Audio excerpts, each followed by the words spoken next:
Hello' everyone, আজি এটা পাৰ্চেলৰ video' লৈ আহিছোঁ। আমাৰ ল'ৰালে অহা কিছুমান পাৰ্চেল। এয়া মাহীয়েকে দিছিলে হাইনি দুটা, এয়া জেঠাইক জিতুৱেকে দিয়া পাৰ্চেল। আৰু জেঠাইকে দিছিলে অনলাইনত এইকেইটা চুৱেটাৰ তালৈ ঠাণ্ডা দিনৰ কাৰণে। পাৰ্চেলবোৰ অহা সময় হ'ল, মোৰ ভিডিঅ'ও বনোৱা হ'ল, কিন্তু দিয়াহে হোৱা নাছিলে। এইটো ছেকেণ্ডটো, আৰু ইমান ধুনীয়া কালাৰবোৰ, আৰু তাক ভালো লাগে এইখিনি পিন্ধিলে। এয়া 3 নম্বৰটো, এতিয়া জেঠুৱেকে দিয়াখিনি খুলিম। জেঠুৱেক যিহেতু চাইনা গৈছিলে, চাইনাৰ পৰা আনিছিলে। এয়া ছেট হিচাপে আনিছে, ভাল লাগে ছেট হিচাপে আনিলে। এইটো আমাৰ পিন্ধোৱাই হৈছে। আৰু এইটো থাৰ্ড জেকেট এটা, হাফ জেকেট, ইমান ধুনীয়া লাগিছে জেকেটটো। আৰু এইটো এতিয়ালৈকে মই পিন্ধোৱা নাই, যিহেতু সৰু হৈ আছে, অলপ ডাঙৰ হ'ব লাগিব। এইটো এটা টুপি, আৰু এইটো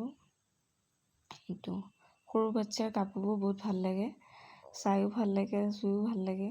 এয়া এটা পিংক কালাৰ টাৱেল এখন দিছিলে জেঠাইকে, এখন। এয়া, আৰু যদি ভিডিঅ'টো ভাল লাগে, লাইক শ্বেয়াৰ কমেণ্ট কৰিব।